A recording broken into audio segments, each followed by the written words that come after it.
Essa é a nossa quarta aula do curso de História da Arte Moderna e dos Movimentos de Design. Gostaria de agradecer a todos aqueles que estão acompanhando.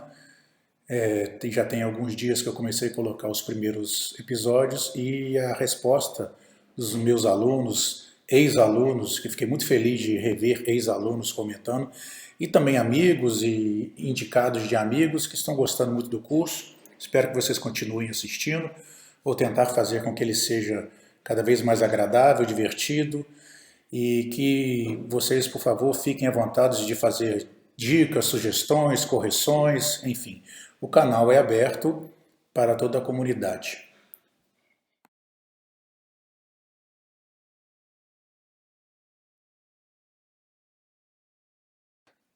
O termo modernismo, modernidade, moderno, tem que ser sempre contextualizado, e eles nem sempre aparecem na mesma época cronológica. Então, eu vou tentar focar aqui só na questão do que seria o tal do modernismo na arte e no design.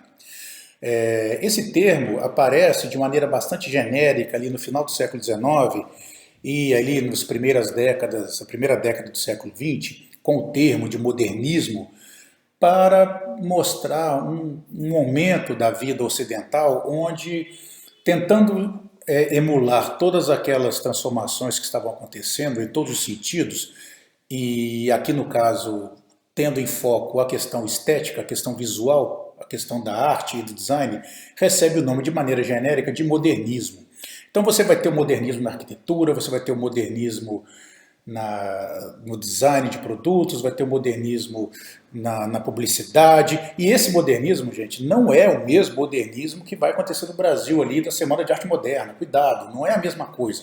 Quando a gente fala modernismo no Brasil, nós estamos falando de algo um pouco posterior. Esse modernismo que eu estou falando aqui é uma visão mais europeia e norte-americana, que tenta abarcar de maneira genérica todas essas transformações que estão acontecendo aí, né, na estética, na arte, na construção, na produção de produtos, né, industrializados e por aí vai. Então, seguindo aqui, né, uma biografia que eu estou seguindo, do livro lá do Giorgio Argan, ele vai falar que o modernismo, né, europeu e americano, nessa virada do século XX, tinha as seguintes tendências, né?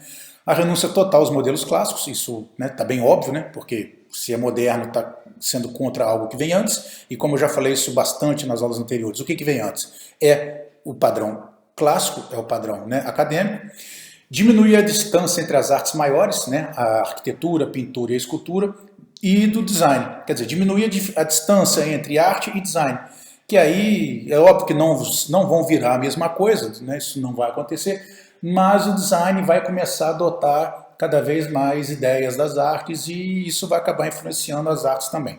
Então essa distância que havia ali, né, ainda no século XIX, agora na virada do século XX estava começando a diminuir, vão começar a se confundir, tá, em alguns momentos. Temos também aí, né, a grande valorização do chamado funcionalismo, a gente vai falar um pouco mais disso, né, que é a seguinte, né, que os produtos, né, os prédios, as coisas, elas têm que ter a forma para seguir uma determinada função.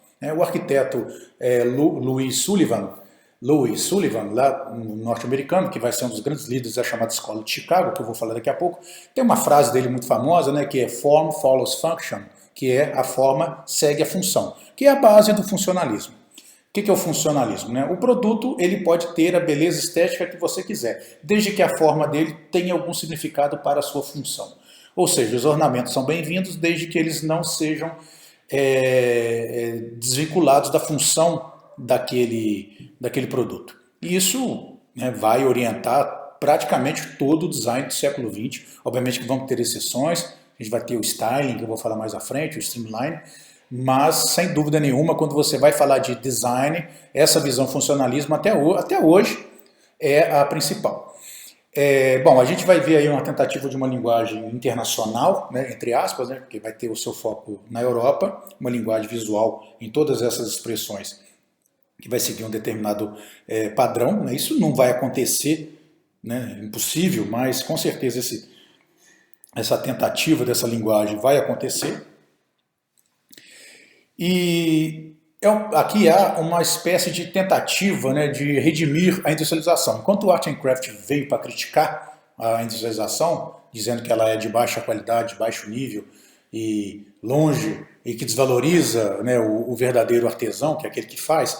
Aqui não, o modernismo ele vai tentar fazer o seguinte, não, a gente vai conseguir juntar as duas coisas. A gente vai conseguir juntar os valores estéticos, os valores funcionais e a industrialização porque ela faz produtos baratos e mais acessíveis. Então vai ser uma tentativa de redimir essa diferença, né, que a gente tem entre a arte mais o handcraft, né, a arte mais manual, mais do artesão, com o design industrial e dos produtos. Tá? Esse modernismo ele vai acabar abrindo as portas, né, para as chamadas vanguardas artísticas do século XX, que nós vamos ver na próxima aula. Essa aula, gente, para quem gosta de design, vai ser uma aula praticamente de design. Eu vou até fugir um pouquinho da cronologia, eu vou me esticar um pouquinho aqui no design, porque eu não quero perder um fio lógico de raciocínio, então nós vamos aí caminhar até um pouco mais à frente, até meados do século XX. Depois, na próxima aula, eu volto no começo do século e a gente entra nas vanguardas artísticas, tá bom? A chamada Escola de Chicago vai ser talvez a primeira grande escola de arquitetura ligada ao que a gente chamou no slide anterior de modernismo, né, mais centrado na expressão funcionalismo. Não houve uma escola, uma instituição chamada Escola de Chicago de Arquitetura, na verdade seu nome informal é dado para um grupo de jovens arquitetos e engenheiros sediados na cidade de Chicago, que começaram a produzir, né, a projetar edifícios com uma característica muito diferente daquela que era o comum até aquele momento. No século XIX, a arquitetura ainda era basicamente neoclássica, né? Os prédios públicos ainda eram neoclássicos. Você tinha alguns prédios chamados ecléticos, né? Que também eram uma mistura de estilos, né? Uma mistura de neobarroco, neogótico, neoclássico e já um pouquinho de Art Nouveau que estava aparecendo por ali. Não eram prédios muito altos, né?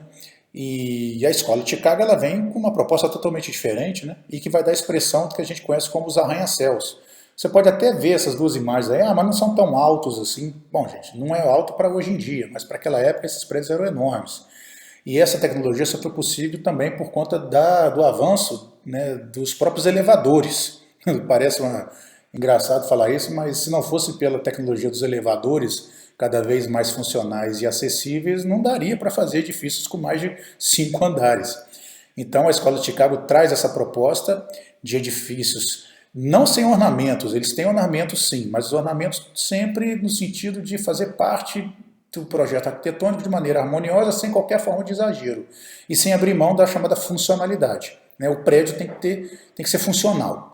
Então, sem exageros, sem varandas para ficar enfeitando, para juntar sujeira, para pombo ficar fazendo sujeira. Então, eram esses edifícios mais simples, porém mais altos, com uma tecnologia cada vez mais avançada e que, né, apesar de momentos de perda de influência, durante o século XX, o funcionalismo da arquitetura vai ser uma das principais tendências. Nós estamos aí entrando pelo século XXI e as influências da Escola de Chicago são vistas aí no dia a dia em construções feitas hoje em dia. Vai ser nessa Escola de Chicago que vai se destacar a figura que eu já citei no slide passado do Louis Sullivan, né, que com seu grande e famoso slogan, né, a forma segue a função.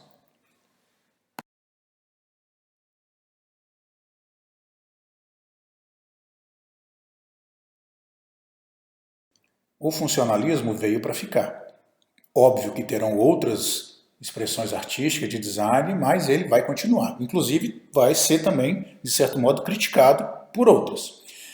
Um dos estilos que vai aparecer ali na final do século XIX e o início do século XX, e vai ter uma influência imensa em praticamente todas as formas possíveis e imaginárias de expressão estéticas, vai ser o chamado Art Nouveau, que também vai ser chamado naquela época de estilo moderno. Vai acabar se confundindo também com o modernismo, isso acaba às vezes virando uma confusão danada. Mas o Art Nouveau, ele não tem uma característica funcionalista, pelo contrário, ele vai ter uma defesa muito grande na ornamentação, não racional, não funcional, mas ao mesmo tempo vai conseguir fazer com que os seus produtos e as suas produções continuem sendo inseridas no processo industrial. Quer dizer, né, a grande transformação ali na virada do século XX vai ser que a indústria vai conseguir se adaptar a a essas propostas não totalmente funcionais que já estão aparecendo ali pelo Art Nouveau. Então o Art Nouveau ele vai ter uma influência do Art and Craft, que de certo modo, como já falamos, é uma crítica à industrialização, só que ele vai ser perfeitamente inserido na industrialização.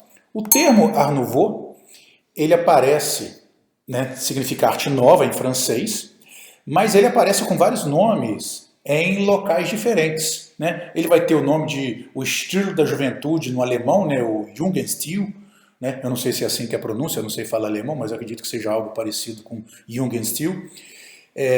Vai ter o chamado estilo floreale, né, no italiano, também vai ter o estilo liberdade, também na Itália, enfim, em alguns lugares vai ter simplesmente o estilo moderno.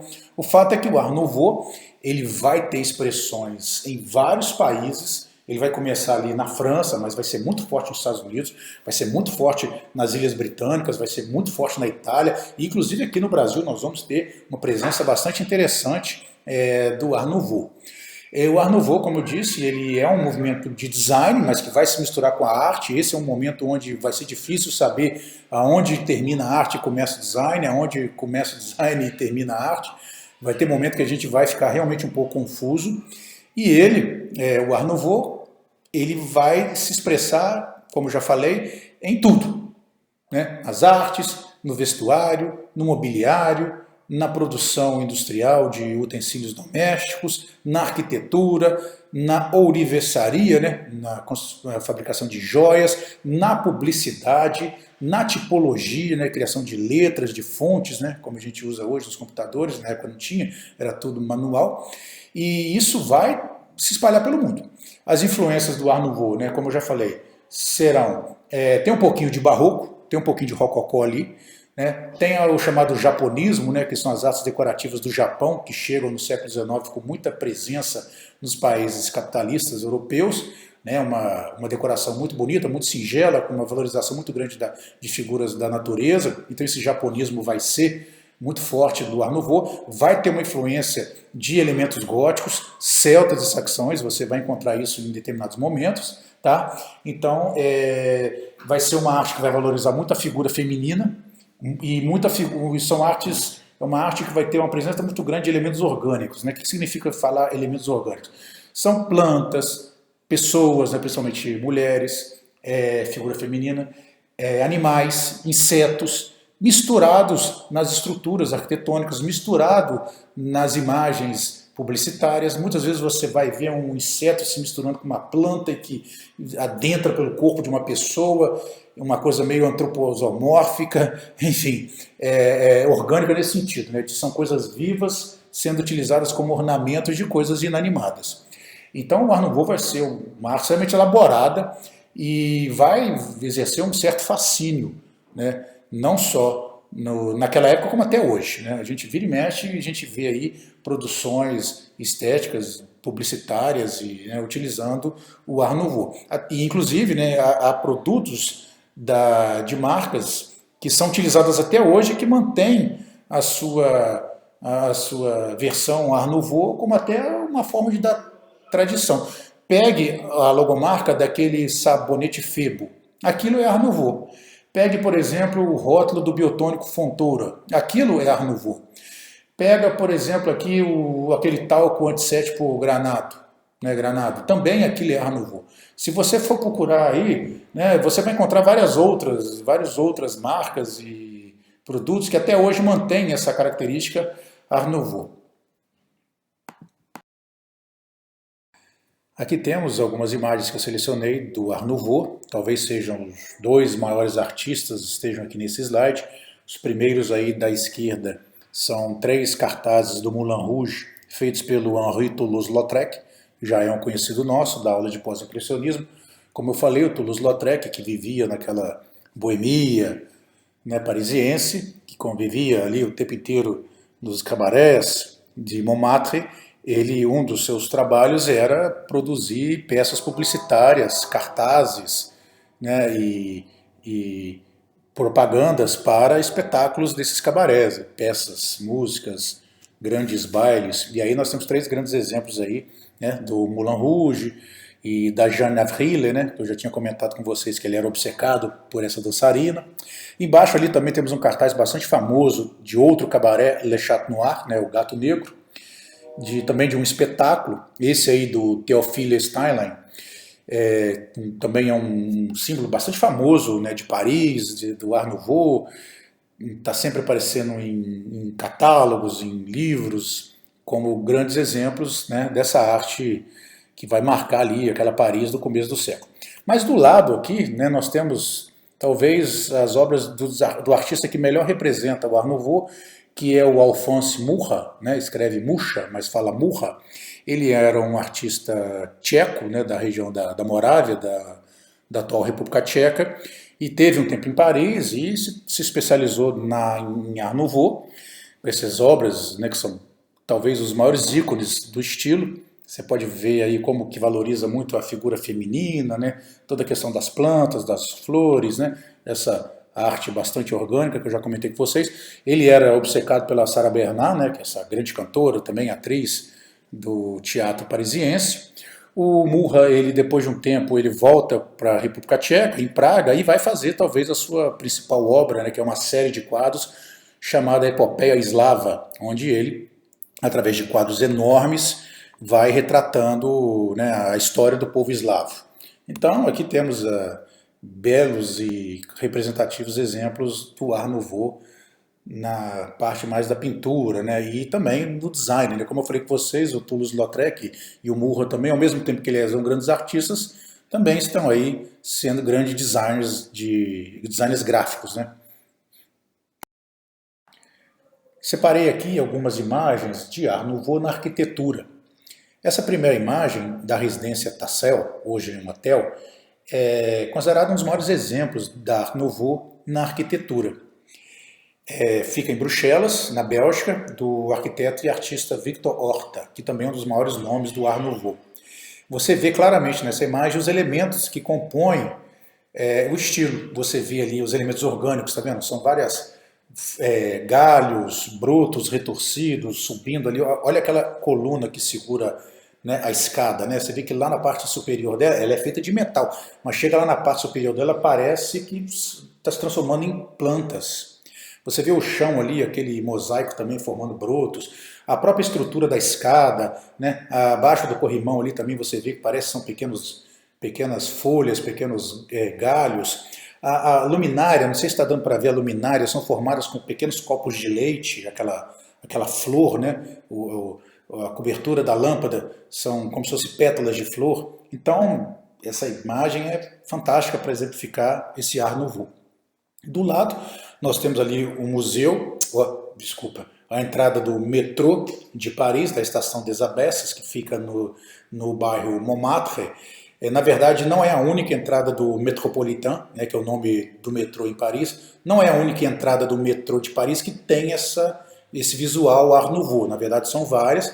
Essa é uma bem famosa, porque todo mundo que vai a Montmartre tem boa chance de chegar ou ir embora do bairro através dessa estação. Montmartre, para quem não sabe, é o bairro de Paris, considerado um dos bairros boêmios, né? Ele é muito famoso porque ele é exatamente nesse bairro onde ficava os grandes cabarés, o Moulin Rouge, o Le Chat Noir, La Folie Pigalle e outros famosos. Vai ser nesse bairro que vai ter o ateliê do Pablo Picasso, o ateliê do Salvador Dalí.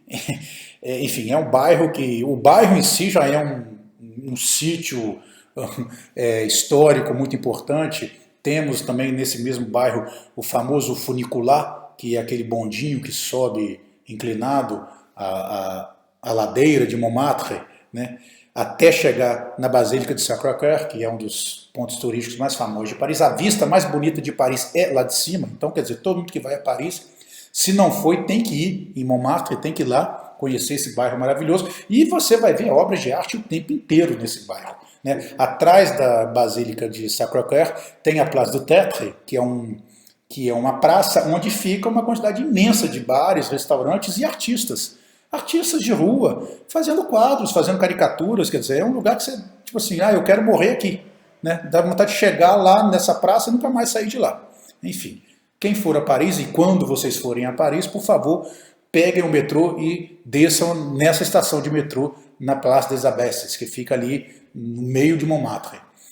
Temos ali um exemplo bem bacana também de vitral de Art Nouveau, dá para ver a influência da arte decorativa japonesa nelas, né? É uma arte muito colorida, né? Muito leve, mesmo, né, tendo aí estruturas de metal, ela consegue fazer uma coisa leve, né?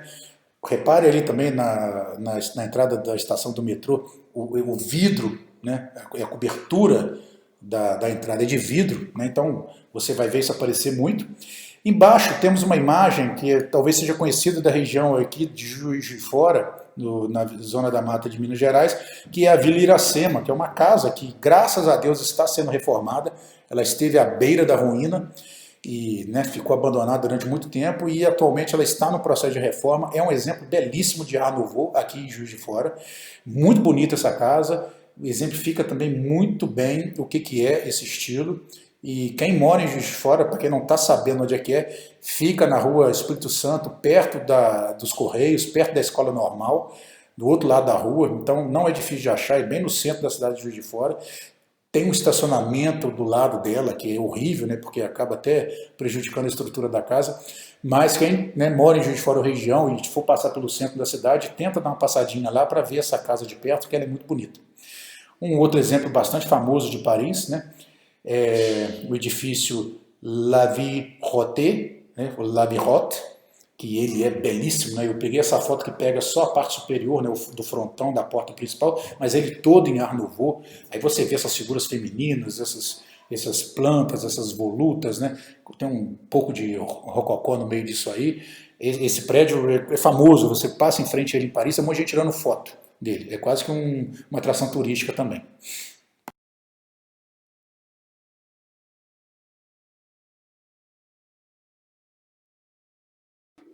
Como eu falei que essa aula de hoje seria bem focada na questão do design, nós vamos aqui entrar na chamada Werkbund, que vai ser também um movimento, né? Na verdade vai ser uma associação alemã de artesãos, né? A Deutscher Werkbund, que vai ter uma influência no design industrial incomensurável. Vai ser até um pouco estranho que eu vou falar aqui agora, mas naquele final do século XIX, produtos industrializados alemães eram conhecidos como ruins e baratos. Hoje, quando a gente fala de produto alemão, todo mundo pensa em algo de extrema qualidade e não tão barato assim. Então, o que aconteceu, né? Por que a Alemanha era conhecida por produzir porcarias e hoje em dia é sinônimo de produção industrial de altíssima qualidade? Isso tudo começa a se explicar um pouco pela chamada Werkbund.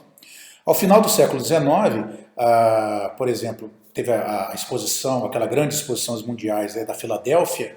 A Alemanha saiu muito criticada daquela exposição por conta da sua baixa qualidade dos produtos.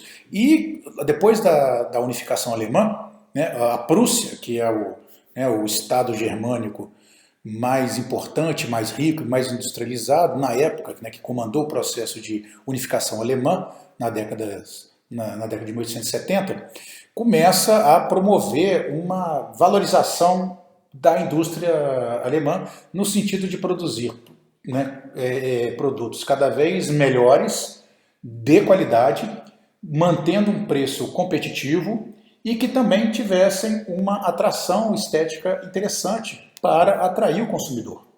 Né? Porque a fama já estava feita, a fama era de produto ruim, porcaria. E agora eu preciso fazer produtos bonitos, bons e baratos, ou pelo menos com preço competitivo. Então o governo da Alemanha vai criar ali em 1907 essa Associação Alemã de Artesãos, cujo objetivo era preparar a criação de uma indústria alemã de grande quantidade, de grande qualidade daqui para frente. Então vai reunir empresários, engenheiros, arquitetos, artistas, desenhistas, artesãos, enfim, qualquer pessoa que tivesse uma afinidade técnica para trabalhar nesse meio, e a partir daí começou a fazer grupos de trabalhos, grupos de pesquisa, e organizavam exposições, catálogos, revistas. Vamos lançar a revista da Reform, né, a Forma, que também vai ser uma revista que vai circular pelo mundo inteiro, né, a Alemanha já vai se transformar ali, né, num exemplo né, de como que o design, junto com a industrialização, pode fazer produtos bons e baratos. E esses exemplos vão aparecer na arquitetura, na escultura, nas artes decorativas, até mesmo na construção de casas populares. E uma coisa interessante também da Derk Band é que ela vai criar a noção de identidade visual corporativa. Né? O que significa dizer? Isso não era tão comum naquela época. As empresas vão começar a utilizar uma certa publicidade e essa publicidade vai tentar criar uma identidade, criar uma marca, criar uma identidade visual. Quando você vê aquele material de propaganda, você já sabe qual é a empresa. É mais ou menos, isso hoje é muito comum. Você tem determinados bancos aí de você só olhar para a cor da propaganda, você não precisa nem ver o nome do banco, mas só de ver a cor, né, as cores, você já sabe de qual banco que está falando.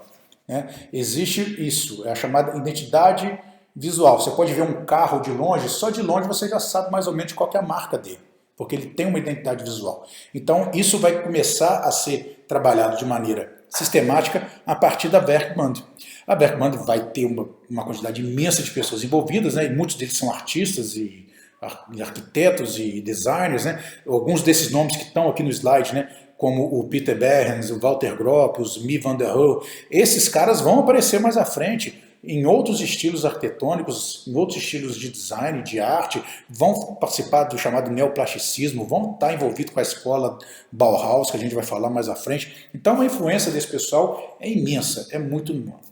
Aqui tem algumas imagens que mostram um pouquinho, né, de toda essa preocupação, né, com a construção da identidade visual das empresas, né? Tem aqui a AEG, né? A empresa de equipamentos elétricos da Alemanha, que vai ser a primeira das grandes empresas que vão, né, patrocinar a Werkbund.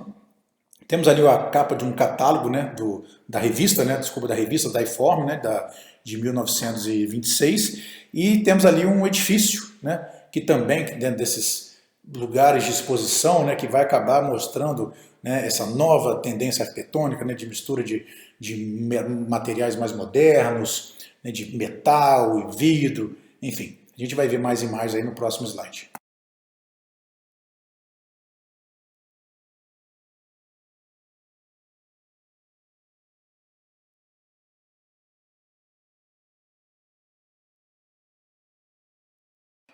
Nós vamos ter uma overdose de imagens daqui para frente, porque o Art Deco, assim como o Art Nouveau, está presente em tudo. Então, mais uma vez, eu tive aquele sofrimento anterior de escolher qual imagem que eu vou deixar de fora. Então temos aqui alguns quadros, né, e uma escultura e material gráfico que também ajudam a representar bem o Art Deco. Dos artistas em Art Deco, né, eu acho que se destaca muito a figura da Tamara Lempicka, mais uma vez uma pronúncia complicada porque ela vem do leste europeu, ela é polonesa e vai ficar radicada na França. Ela vai pintar muitos quadros de mulheres, né, de figuras femininas, e vai acabar dando a cara, né, estética de uma geração. Né? Temos ali o autorretrato dela, né, a Tamara in the Green Bugatti, né, no Bugatti verde, né, no carro verde, e temos a garota de verde com luvas, também um quadro, talvez um dos quadros mais famosos dela. Né? Eu gosto tanto desse quadro que eu tenho na minha sala. Né? Temos aqui do lado duas peças publicitárias também, uma do Hotel Waldorf Astoria de Nova York, um cartaz que representa bem, né, a figura feminina do Art Deco. Temos ali a capa da revista Vogue, também de 1929. Aí embaixo nós temos ali do Reginald Marsh, um pintor americano muito característico, ele é da década de 30, dos Estados Unidos. Ali, ele tem uma influência também interessante do Art Deco. Não é exatamente um Art Deco tradicional europeu, mas é uma representação mais americana. Né? Ele vai ter muitas pinturas em prédios públicos, em prédios em Art Deco, né, que estão sendo muito construídos ali na década de 30, a gente vai ver isso daqui a pouquinho. E eu, né, fiz a questão ali de botar essa escultura, né, esse monumento que fica no Parque do Ibirapuera, em São Paulo, aqui no Brasil, que é o Monumento às Bandeiras, do Victor Berrecheret, que inclusive é um monumento em Art Deco, da década de 1950, né, ele é um pouco mais à frente, e um monumento polêmico, né, porque é uma homenagem às bandeiras, aos bandeirantes, né, que tem toda aquela áurea dos desbravadores do interior do Brasil, mas que fizeram isso por conta da escravidão e de violência, estupro e por aí vai, né? Bom, não é o assunto dessa aula, né, ver as questões morais do bandeiritismo no Brasil, mas é uma obra esteticamente muito interessante, é uma obra que faz parte do patrimônio artístico nacional e é um belo exemplo de escultura em Art Deco. Aqui temos alguns exemplos de Art Deco na arquitetura. São todas imagens de Nova York, né? Talvez a cidade em Art Deco, né? O centro de Nova York, os grandes edifícios, os grandes arranha-céus, feitos ali na década de 20, 30 e 40, são quase todos em Art Deco. Temos ali o saguão do edifício Chrysler. O edifício Chrysler é aquele grandão ali do lado, ali com aquela torre bonita, prateada, é um prédio bem famoso, aparece muito nos filmes. E ali a gente tem o saguão e a entrada do elevador, né? Você vê ali claramente elementos bastante presentes do Art Deco nessas imagens. Temos do lado ali o Empire State Building, né? Para quem não está sabendo de quem que eu estou falando, é o prédio do King Kong, né? Que talvez seja o prédio mais famoso de Nova York, também um prédio em Art Deco. E ao lado ali, uma foto de baixo pegando, né, uma escultura também em Art Deco do Atlas, né? Aquele personagem da mitologia grega, e com ao fundo um dos prédios do complexo do chamado Rockefeller Center, que na verdade são 19 edifícios, praças, é uma parte enorme ali do centro de Nova York, onde, né, todos esses prédios e essas praças e essas estruturas, né, essa arte toda, as galerias que compõem o chamado Rockefeller Center. Também é um prédio também em Art Deco, na verdade um complexo em Art Deco, e todos esses prédios estão um pertinho do outro, né? Se você vê ali no edifício do Chrysler, lá no fundo, aquele prédio amarelo ali um pouco alto também, um pouco mais baixo que ele é um dos prédios do Rockefeller Center. Ali aos fundos do edifício do Empire State Building também, se você souber para onde você está olhando, um daqueles prédios ali para trás, lá no fundo, também fazem parte do Rockefeller Center. Então todos esses prédios, você subindo em cima de cada um deles, você vai ver os outros, né? Esse centro de Nova York ali, ele, como vocês sabem, ele é tomado, repleto de arranha-céus cada vez maiores. O Rockefeller Center é baixo perto do Empire State Building, ele tem só 90 andares. Isso é baixo, né? Para vocês terem uma ideia. E aqui vai um pouco de Art Deco no Brasil. Como eu falei, o Art Deco se espalhou pelo mundo todo e o Brasil tem uma presença muito forte de Art Deco. Não só nas capitais, como também no interior. A gente tem aqui alguns exemplos, né? Botei lá o estádio municipal, né? O do Paulo Machado de Carvalho, o famoso estádio Pacaembu, que fica lá em São Paulo. A fachada toda dele é em Art Deco, inclusive eu acho particularmente maravilhosa essa fachada, eu acho lindíssimo, né? Nunca tive nesse estádio, mas com certeza se eu for lá eu vou ficar olhando mais para a parte arquitetônica que para o jogo. Do lado ali a gente tem a Central do Brasil, no Rio de Janeiro, um edifício enorme também, muito característico do Rio de Janeiro, também todo em Art Deco. Tem esse livro aí, gente, do Antônio Carlos Duarte, que é Arquitetura Art Deco em Juiz de Fora, né? Mais uma vez eu cito Juiz de Fora porque a gente mora por aqui, né? Estamos aqui na área. Esse livro pode ser encontrado com certa facilidade nas livrarias, nas bancas de jornais da cidade e região. Vale muito a pena, né? Juiz de Fora tem uma riqueza arquitetônica que muitas vezes surpreende. Temos muito Art Nouveau, mas temos muito Art Deco, até bem mais.